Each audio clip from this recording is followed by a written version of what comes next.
Assalamualaikum warahmatullahi wabarakatuh. Waalaikumsalam warahmatullahi wabarakatuh. Ya, alhamdulillahirabbil alamin. Wa bihi nasta'inu ala umuri dunya waddin. Wassalatu wassalamu ala asrofil anbiya'i wal mursalin sayyidina wa maulana Muhammadin wa ala alihi wa sahbihi ajma'in amma ba'du. Yang saya hormati pengasuh Pondok Pesantren Al-Hikmah 2, yang saya hormati Bapak Kepala Sekolah SMK Wicaksana Al-Hikmah Sirampok, yang saya hormati pula Bapak Ibu Guru dan tenaga pendidik SMK Wicaksana Al-Hikmah Sirampok yang alhamdulillah pada pagi hari ini berkenan hadir dalam acara pengibasan dan berbagi praktik baik 7 jurus BK hebat. Puji syukur kehadirat Allah Subhanahu wa Ta'ala yang telah memberikan rahmat taufiknya kepada kita semua, sehingga pada hari ini dalam keadaan sehat, dalam keadaan prima ya tentunya ya, kita semua bisa kumpul di lembaga ini di SMK Wicaksana yang insya Allah mudah-mudahan diberkahi oleh Allah Subhanahu wa Ta'ala. Baiklah Bapak Ibu, sebelumnya saya mengucapkan terima kasih sekali kepada Bapak Kepala Sekolah yang telah memberikan izin waktunya bagi saya untuk berbagi praktek baik ini, dan juga tak lupa kepada Ibu Nurharisma selaku wakil kurikulum yang beberapa minggu lalu juga telah mengizinkan saya untuk melakukan pembuatan video praktek 7 jurus BK kepada siswa di kelas. Terima kasih, Isino.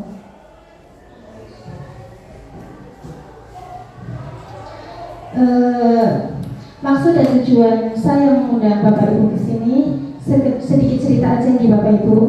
Kemarin pada saat tanggal 17, 18, 19 September, kebetulan saya mendapat tugas dari Dinas ya, Badan Kemendikbud itu pusat Jakarta, untuk mengikuti pelatihan Fasnas BK di Solo selama 4 hari. Nah, ternyata tak kira cuma sekedar pelatihan biasa, ternyata banyak banget runtunan kegiatannya. Nah, salah satunya itu setelah selesai pelatihan, semua peserta itu wajib mengaplikasikan kepada siswa, yaitu minimal 2 jurus dari 7 jurus yang sudah kita dapatkan waktu saat pelatihan.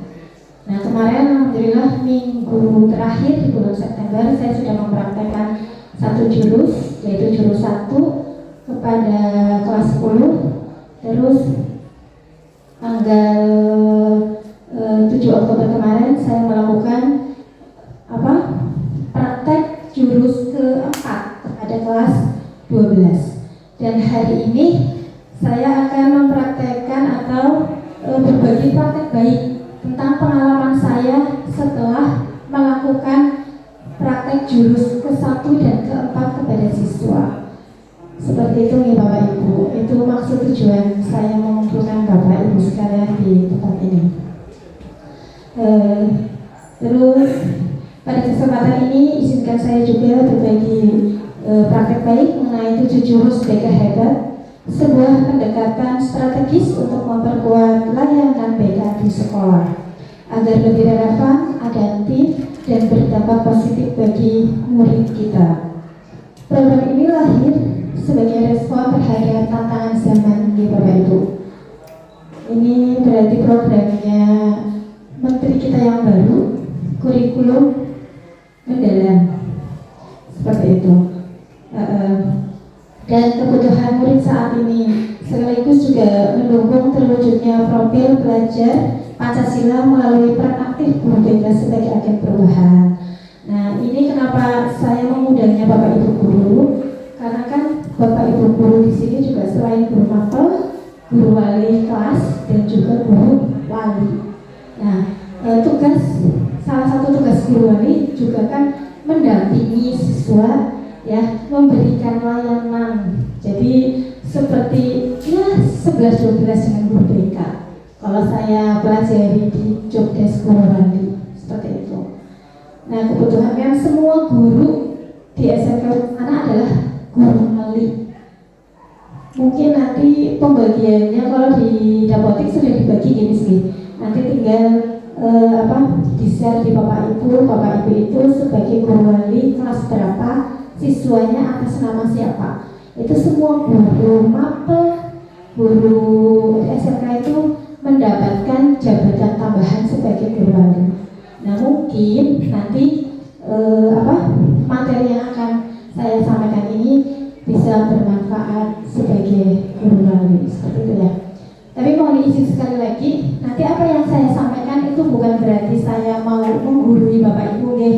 Aku tenek, saya yakin Bapak Ibu guru itu sudah paham dan sudah tahu lah, sudah tahu apa sih BK, apa sih tugasnya guru wali. Jadi ini sekedar hanya sharing aja. Ya, ini hanya sekedar sharing nih Bapak Ibu.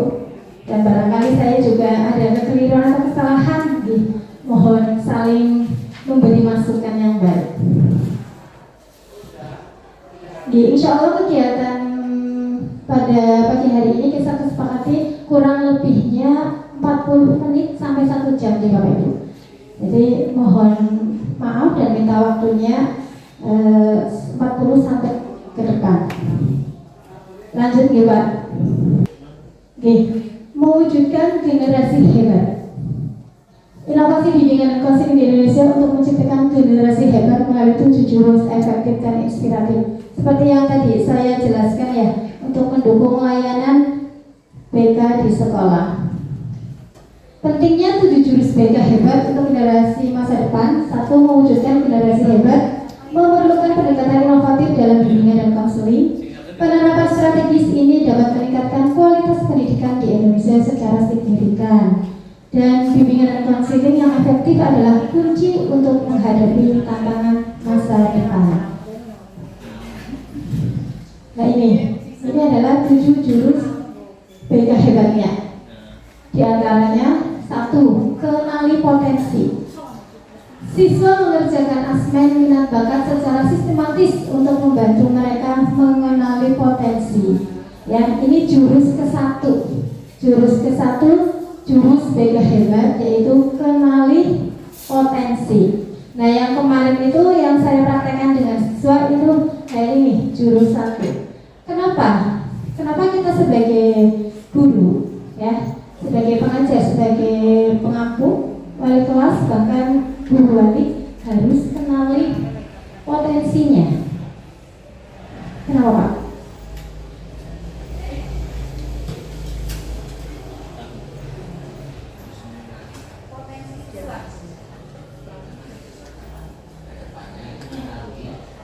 Ke arah mana misalnya? Betul sekali nih Pak Ibu. Kalau kita aplaus dulu untuk Pak Juara.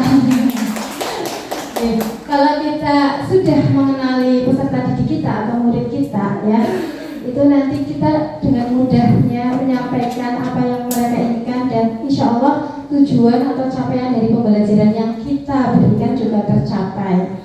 Itu ya. Terus yang kedua yaitu kelola emosi. Ya, jurus yang kedua itu kelola emosi. Kelola emosi di sini membantu siswa mengenali, memahami dan mengelola emosi mereka secara sehat melalui pendekatan social emotion learning. Ya, jadi kita juga sebagai guru harus bisa mengelola emosi kita dan mengelola emosi peserta didik kita atau siswa. Contohnya, barangkali nanti di sini Bapak Ibu wali kelas ya, nanti membuat papan emosi di kelas, gitu ya. Nanti menggambarkan berbagai jenis karakter emosi. Ada yang bahagia, senyum, sedih, menangis, gitu. Itu bisa dipraktekkan nanti setiap hari anak datang ke kelas itu mengambil emot atau gambar emosinya terus dipasangkan di papan emosi. Jadi kalau guru mapel yang mau masuk di kelas sudah tahu gambaran kelas ini papan emosinya kebanyakan lagi apa nih, kayak gitu. Itu juga bisa dipraktekannya. Contoh mempraktekannya seperti itu.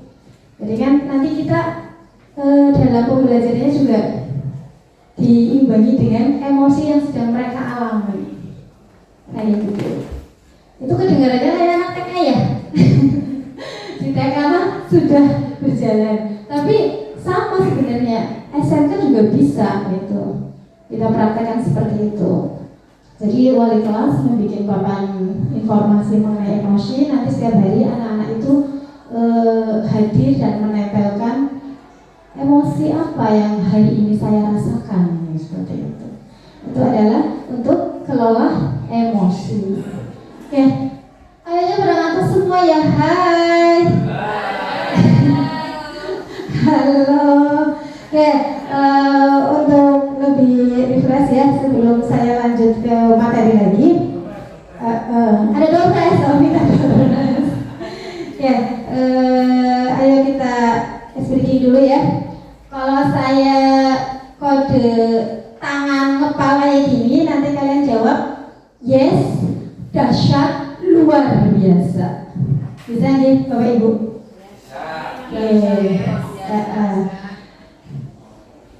Bisa mau dimulai?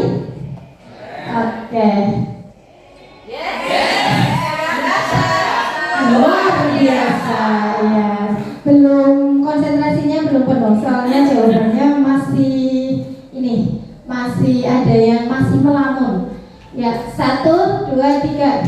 Yes, dahsyat, luar biasa. Oke, tepuk tangan untuk Bapak Ibu semua. Oke, izin melanjutkan ya. Untuk jurus yang ketiga yaitu tumbuhkan resiliensi atau daya leping atau daya juang. Ya, di dalam pembelajaran kita, guru BK kita juga perlu ya, kita perlu maksudnya mempunyai kemampuan resiliensi ya, tumbuhkan resiliensi atau daya juang. Nah, kenapa di sini saya memakai foto ini peserta didik kita ya, yang di tengah itu? Karena ini salah satu contoh siswa yang mengalami ini. Dia itu 10 kali mendaftar TNI, yang ke-10-nya baru lolos.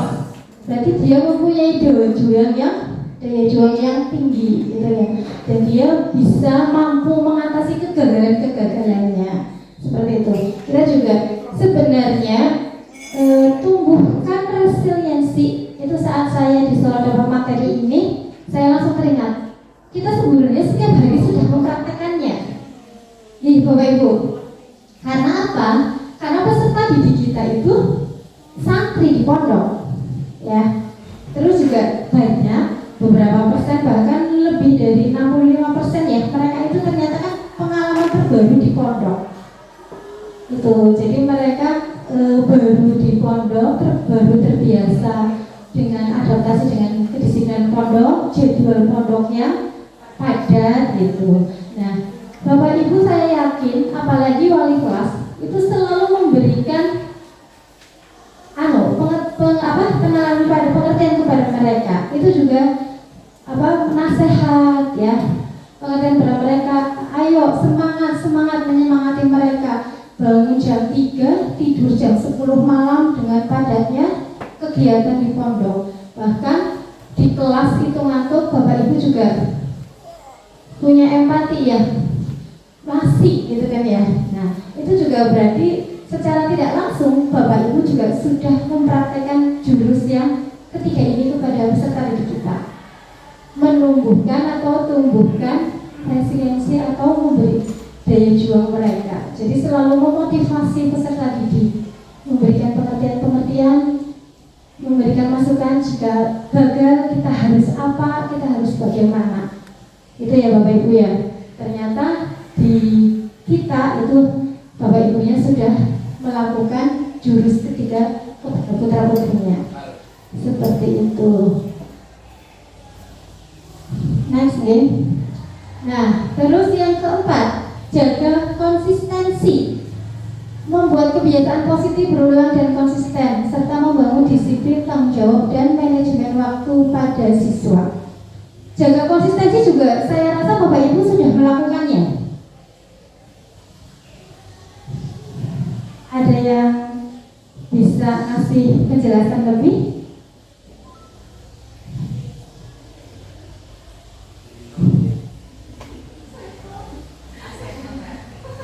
Iya, saya yakin Bapak Ibu, saya percaya Bapak Ibu sudah melakukannya. Karena apa? Siswa kita kan unik ya. Dari tadi, karena apa? Kebiasaan yang ibaratnya berbalik dari rumah di pondok, gitu kan?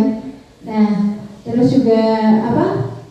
Banyak banget yang tidur terlambat gara-gara jadwal di pondok. Tapi Bapak Ibu tetap konsisten. Ya, tetap konsisten, tetap tepat waktu masuk kelasnya, gitu.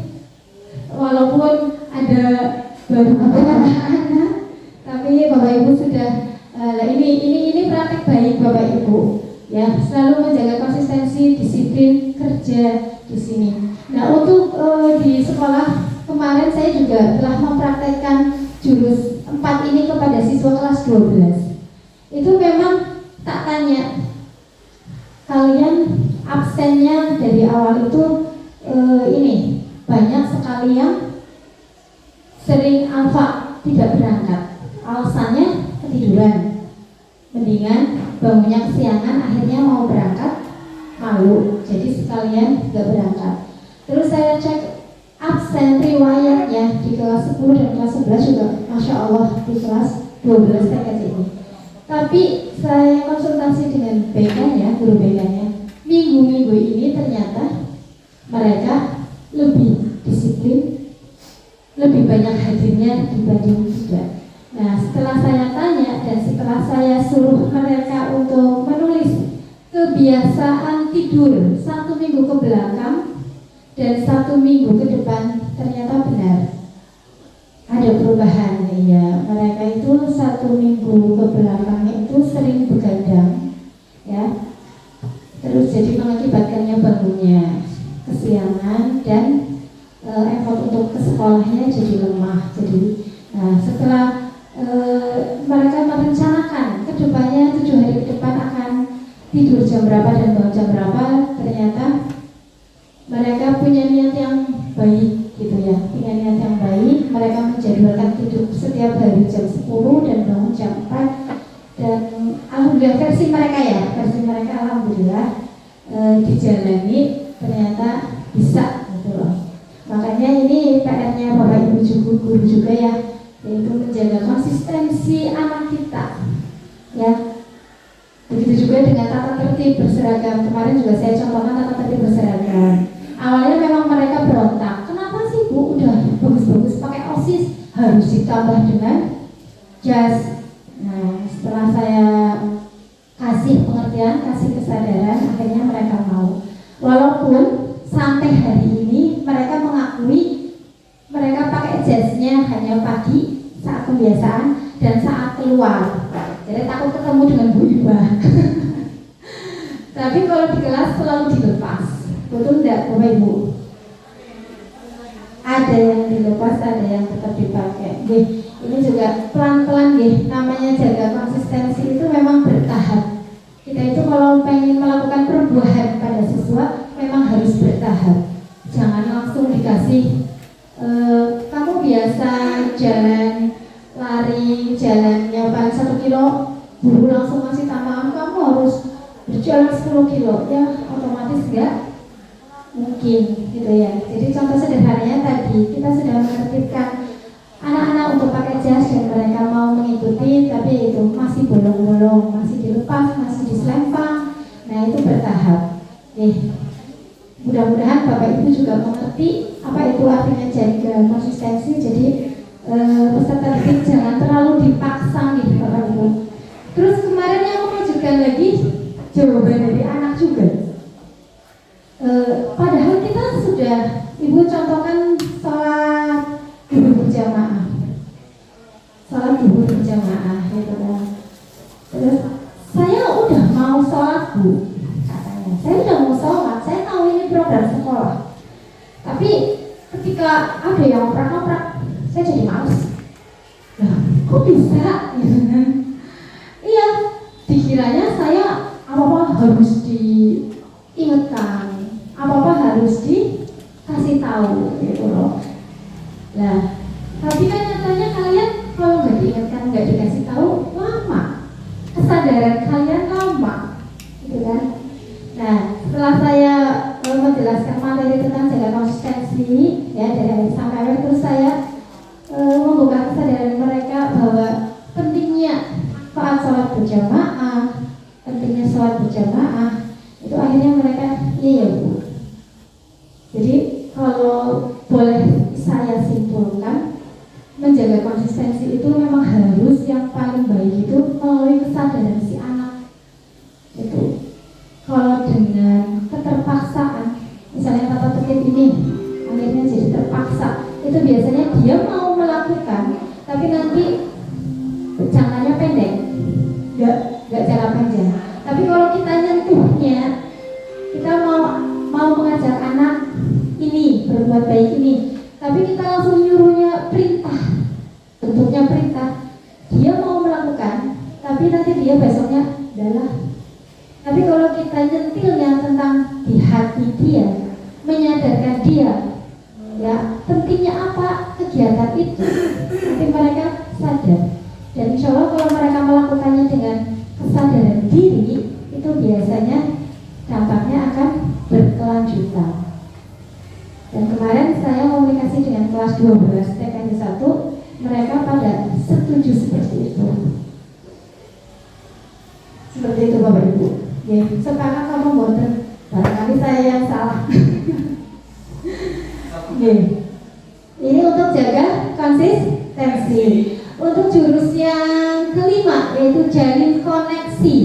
Ya, meningkatkan komunikasi yang sehat dan efektif untuk membangun hubungan yang kuat antara siswa, guru, teman, sebaya dan orang tua.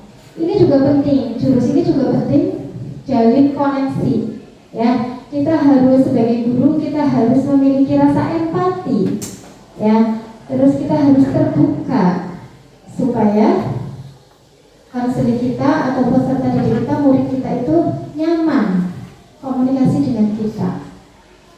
Itu, jadi mereka tidak terbebani, ya. Jadi kitanya yang dulu harus mempersiapkan diri secara terbuka, seperti itu.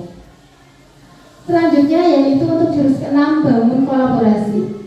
Dan di Wicaksana ini ternyata sudah sangat sering melakukan ini, ya. Kita berkolaborasi dalam penanganan siswa, dari wali kelas dengan guru mapel, dengan guru BK, ya, bahkan bisa sampai ke yang lebih tinggi lagi dengan Bapak Kepala Sekolah maupun dengan instansi lain yang terkait untuk menunjang permasalahan si siswa. Kita sudah sering berkolaborasi. Saya yakin Bapak Ibu semua juga sering melakukannya dengan peserta didik.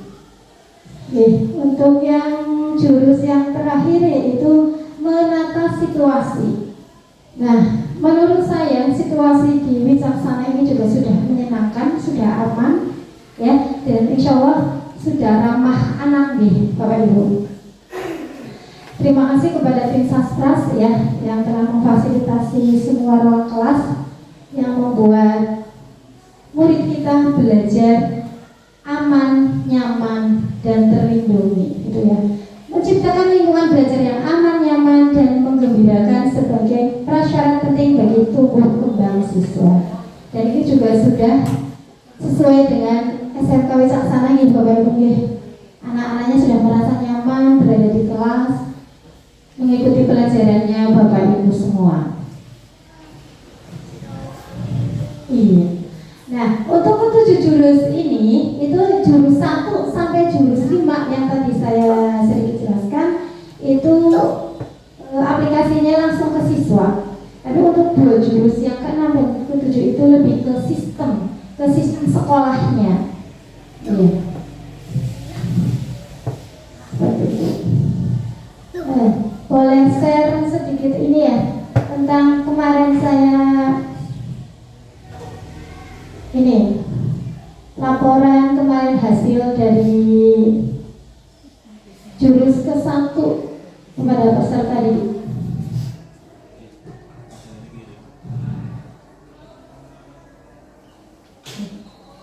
Ini laporan kegiatan saya kepada siswa kelas 10, yaitu jurus 1, kenali potensi. Kenali potensi. Mohon izin Bapak Ibu, tadi di grup saya sudah kirim link asesmen bakat minat kenali potensi anak. Barangkali Bapak Ibu bersedia untuk mencobanya. Kemarin saya melakukan jurus ini kepada anak kelas 10 laju. Jadi semua anak kelas 10 laju saya kumpulkan dalam satu kelas. Saya melakukan jurus 1 kepada mereka. Kenapa saya pilih anak laju? Karena mereka menggunakan HP. Gitu ya, dia bawa HP, jadi untuk langsung membuka link yang saya kirim. Mohon izin nih Bapak Ibu, bersedia nih? Ini untuk mencoba link, barangkali untuk mengetahui kecerdasan Bapak Ibu semua dan gaya belajar Bapak Ibu apa sih? Kan sebelum kita menyampaikan kepada peserta didik, kita harus mencobanya dulu nih Bapak Ibu.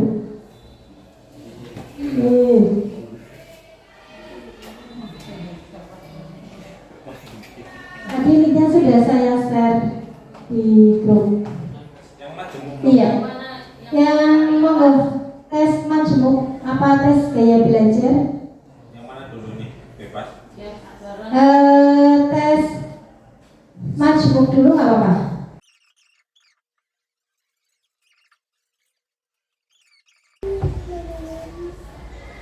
Hasilnya kinestetik auditori.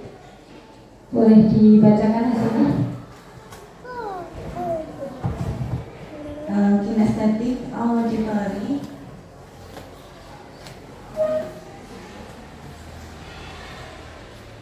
Baik, izin menyampaikan hasil gaya belajar saya. Jadi hasilnya adalah kinestetik auditori. Gaya belajar kamu cenderung lebih kuat pada gaya belajar kinestetik yang dapat belajar paling baik dengan berinteraksi atau mengalami hal-hal di sekitarnya. Kamu lebih cenderung mampu memahami dengan adanya keterlibatan langsung daripada mendengarkan ceramah atau membaca dari sebuah buku. Gaya belajar kinestetik suka melakukan hal-hal dan menggunakan tubuh mereka untuk mengingat fakta, seperti memanggil nomor telepon pada telepon genggam mereka. Gaya belajar kinestetik berarti belajar dengan menyentuh dan melakukan. Namun di sisi lain kamu juga memiliki gaya belajar auditori yang akan lebih menunjang cara belajar kamu agar lebih maksimal. Gaya belajar auditori adalah di mana seseorang lebih cepat menyerap informasi melalui apa yang ia dengarkan, yang memberikan penekanan pada skala jenis bunyi dan kata baik yang diciptakan maupun yang diingat. Sudah? Terima kasih. Tepuk tangan untuk Bu Ilma yang sudah selesai. Saya sudah mengetahui gaya belajarnya apa. Sesuai nggak Bu dengan diri? Oke, berarti tadi jawabnya jujur ya. Kalau lah ini bukan saya banget, berarti tadi jawabnya kurang jujur. Gitu.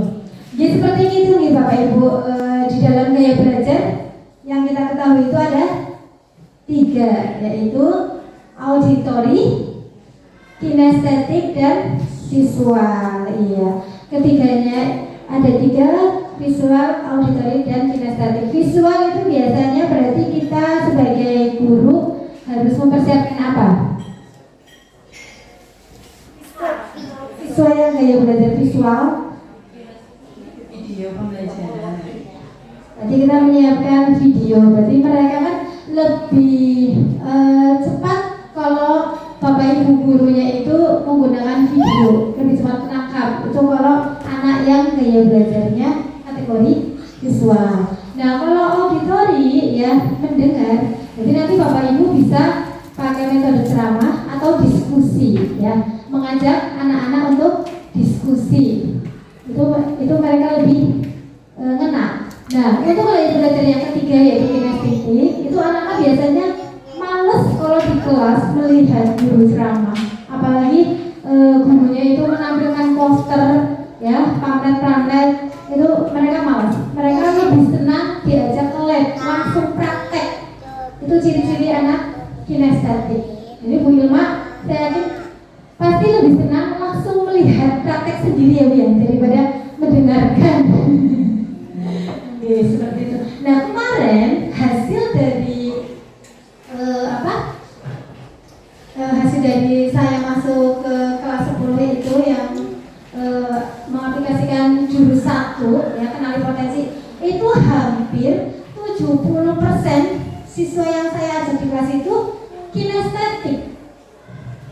Nah saya tanyakan gimana, sesuai nggak? Iya Bu, sesuai.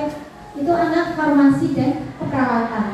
Memang Bu, saya lebih senang kalau saya dilihatkan peragaan langsung, disuruh praktek. Tapi kalau saya mendengar gurunya itu ceramah, pidato, saya memang ngantuk gitu. Nah sebagian besar yang kemarin ikut ya tes ini, anak kelas 10 laju, anak kelas 10 semua yang laju itu 70% gaya belajarnya kinestetik. Yang visual hanya 2 anak dari total 16 anak. Yang auditori cuma 1. Dominan yang paling besarnya ini kan saya jenengan kinestetik auditori, tapi kan dominannya kinestetik gitu. Seperti itu. Ada yang berbeda lagi Bapak Ibu yang sudah selesai dan ternyata berbeda? Aduh apa?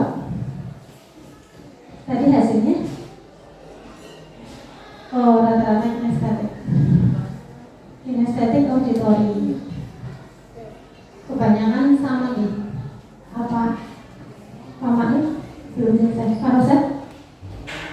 Belum rampung. Windu kalau belum beda sendiri.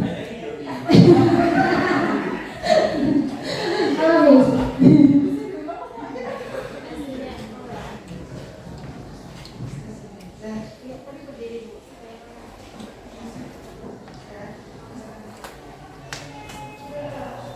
Baik, setelah saya ikut mengerjakan tes gaya belajar, yang muncul atau hasilnya dari saya adalah kamu termasuk tipe auditori visual. Gaya belajar kamu cenderung lebih kuat pada gaya belajar auditori yang mempunyai gaya belajar dengan cara mendengar, yang memberikan penekanan pada segala jenis bunyi dan kata, baik yang diciptakan maupun yang diingat. Gaya pembelajar auditori adalah di mana seseorang lebih cepat menyerap informasi melalui apa yang ia dengarkan. Penjelasan tertulis akan lebih mudah ditangkap oleh para pembelajar auditori ini. Namun, di sisi lain, kamu juga memiliki gaya belajar visual yang akan lebih menunjang cara belajar kamu agar lebih maksimal. Gaya belajar visual mampu menyerap informasi terkait dengan visual, warna, gambar, peta, diagram, dan belajar dari apa yang dilihat oleh mata. Untuk persentasenya, visual 36%, auditorinya 43%. Terima kasih, tepuk tangan untuk Miss Inung. Sesuai nggak Miss? Sesuai. Lebih suka mendengarkan materi gitu ya. Terus kemudian ya contohnya ketika di SMK Wicaksana sering mengadakan workshop, Pak Indi zamannya PK itu kan sering didatangkan pemateri-pemateri. Saya lebih enjoy ketika mendengarkan beliau-beliau itu menjelaskan materinya gitu. Saya lebih bisa menangkap lebih mudeng. Tapi ada sisi lain dari saya juga pengen diskusi. Contohnya ketika siapa Adi yang dari Bogor atau Bandung itu ya, kita kan lanjut dengan diskusi banyak gitu. Itu hanya misalnya cara biar saya lebih mudah lagi gitu ya, maksudnya lebih paham lagi apa yang ingin saya tanyakan gitu. Terus untuk gambar visual, dia memang dengan saya video atau saya mendengarkan apa dan dimunculkan gambar atau apa itu saya lebih paham. Ya, terima kasih. Berarti Miss Inung sudah mengetahui gaya belajar sendiri dan memang ya itu saya gitu kan. Kepada kenyataan saya memang inilah saya seperti itu, memang benar. Akurat nih Miss ya berarti. Nih, baik Bapak Ibu yang belum selesai, monggo bisa diselesaikan.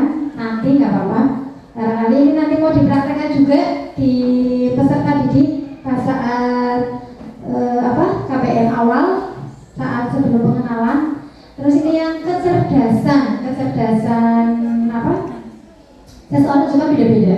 Ada 8 kecerdasan, itu juga nanti monggo Bapak Ibu barangkali mau mempraktekkan diri ke diri sendiri dulu.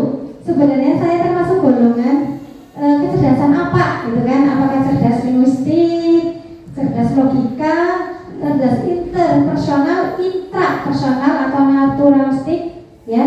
Terus juga ada body kinestetik, cerdas musik dan cerdas visual. Itu kan beda-beda. Barangkali mau dipraktekkan di rumah, monggo silakan. Itu izin nih, saya setelah saya mengikuti kegiatan ini, saya kalau diperbolehkan nanti rencananya saya ingin di kegiatan PPDB yang SMK ini yang 2025-2026 kalau boleh nanti akan menyisipkan link ini pada saat pendaftaran. Iya, 2627 ajaran 2627 itu link, terutama link gaya belajar. Link gaya belajarnya disisipkan di tes masuk, ujian masuk gitu. Seperti itu Pak Ustaz. Supaya apa? Supaya nanti kita sudah punya data siswa yang masuk ke kita itu sudah disertai dengan gaya belajar. Barangkali kita tahun depan punya siswa yang banyak, farmasi 3 rombel, keperawatan 3 rombel, ya TKJ 3 rombel. Jadi kan kita nanti memilah kelasnya berdasarkan gaya belajar mereka. Jadi ini nanti mempermudah Bapak Ibu guru semua dalam hal metode pembelajarannya. Seperti itu Miss, itu rencananya. Semoga sih dapat dukungan dari ACC seperti itu. Setuju ya Bapak Ibu? Ya, kita harus ada perubahan ya Miss ya. Walaupun itu sedikit, tapi tetap harus ada perubahan.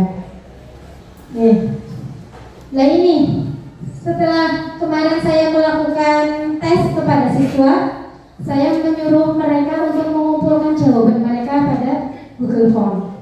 Jadi saya punya rekapannya. Si A, gaya belajarnya kategori berapa, apa, terus juga tentang kecerdasan majmuknya juga saya punya datanya. Ini data kecerdasan majmuk mereka. Ya, presentasinya yang paling besar ada yang tipe kecerdasan kinestetik, ada yang intrapersonal, interpersonal, tipe naturalistik, linguistik, musik, juga ada yang menonjol ini di musik sampai 71% di musiknya. Itu setiap anak beda-beda nih Bapak Ibu. Ini monggo barangkali Bapak Ibu juga pengen selaku wali kelas, selaku guru wali pengen mempraktekkan langsung ke siswa, monggo. Ini sekedar laporan saya saja yang kemarin setelah melakukan praktek jurus 1 kepada siswa. Ya, kiranya itu aja Bapak Ibu untuk laporan kegiatan saya dengan siswa yang kemarin.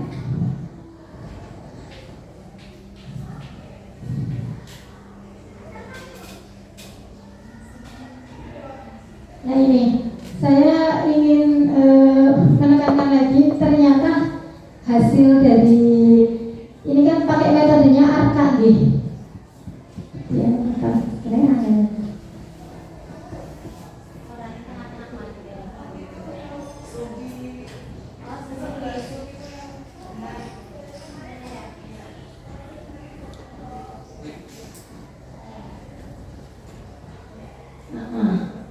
Ya ternyata proses pembelajaran layanan dengan menggunakan ARKA ini lebih efektif. Kemarin saya tanya testing ke anak-anak ya, gimana cara setelah kalian mengikuti kegiatan ini, mereka pada senang, pada suka. Karena apa? Karena kalau kita pakai metode ARKA itu pasti ada permainannya. Itu metode ARKA yaitu satu aktivitas, refleksi, konsep dan aplikasi. Yang keempatnya aplikasi. Aktivitas. Jadi pertama itu kita membuka, langsung kita mengajak anak untuk aktivitas. Aktivitasnya dengan cara apa? Dengan cara permainan. Kalau kayak kemarin waktu di jurus 1 kenali potensi, saya permainannya dengan tadi, misal ngasih peragaan dan mereka menjawab.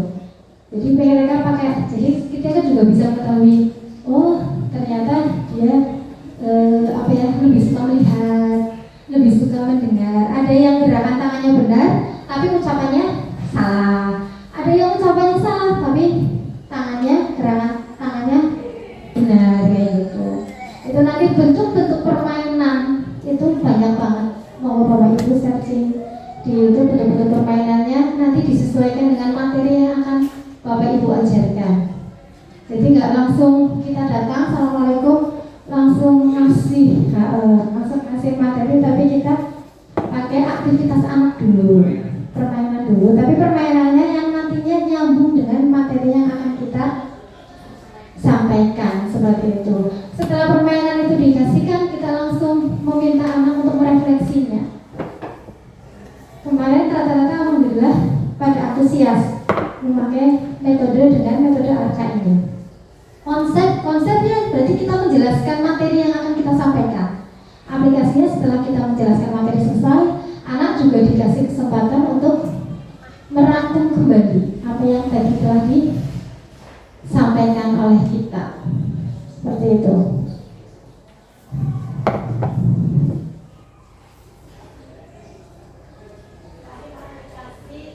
Selesai, terima kasih. Tepuk tangannya mana?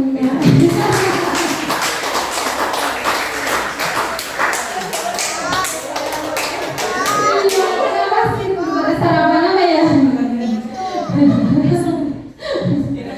Oke, sebelum saya tutup ya pada acara ini, praktek baik ini, saya ingin meminta Bapak Ibu untuk satu permainan, deh. Ini permainan juga masuk ke jurus jaga konsistensi. Berpasang-pasangan dua-dua, bisa berdiri. Ya, berpasang-pasangan dua-dua, bisa berdiri pada umumnya. Mail akan diriwaktu ya. Mail diriwaktu. Oke. Yang sebelah kanan memposisikan diri sebagai orang A, ya, sebagai A sebelah kanan, dan sebelah kiri sebagai B. Berminat sama dengan WK. Iya, WK-nya nggak ada ini, nggak ada pasangannya.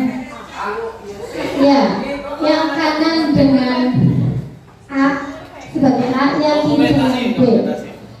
Oke, instruksinya B. Orang yang B itu mengepal tangannya. Yang B mengepal tangannya, mengepal. Orang yang B tangannya mengepal. B yang kiri. A yang oke. Posisi kanan sebelah kanan itu sebagai orang A. Tangannya Bapak Ibu aja. Kanannya Bapak Ibu aja. Nah, yang B itu mengepalkan tangan. Ya. Yang orang B, orang yang kiri, orang yang B yang sebelah kiri mengepalkan tangan. Tugasnya orang A adalah membuka kepalan tangan orang B. Ya. Dan tugasnya B mempertahankan kepalanya. B, paham ya? Kepalanya, tangannya mempertahankan, ya? Paham ya? Paham Bapak Ibu? Oke, bisa dimulai? Oke, 1, ya, siap-siap. Orang B siap-siap. 1, 2, 3, yuk, A.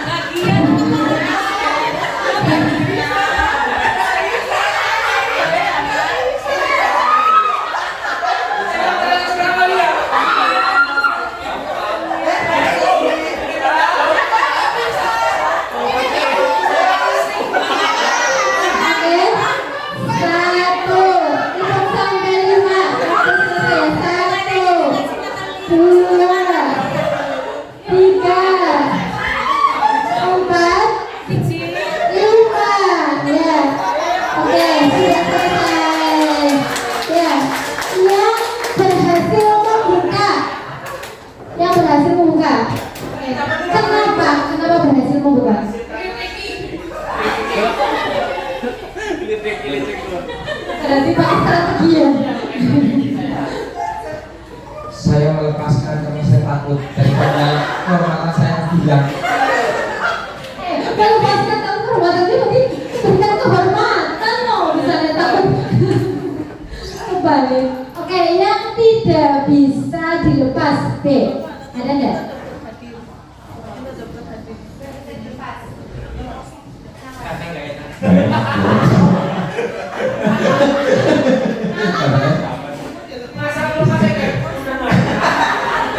Padahal udah saya bis ya seperti itu.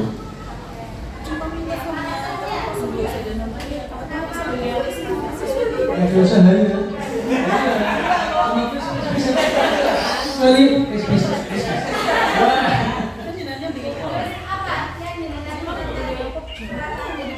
Ini sama gini dong, enggak sama dan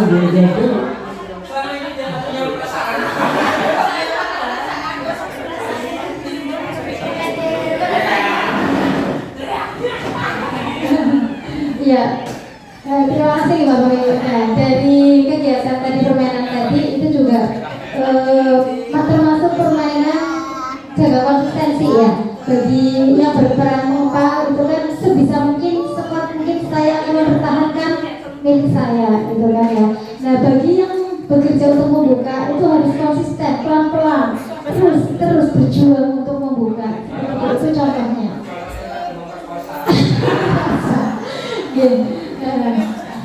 Sebelum saya akhiri, izin saya memberikan video ini Bapak Ibu. Video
ya, video tadi menutup pertemuan kita pada pagi hari ini.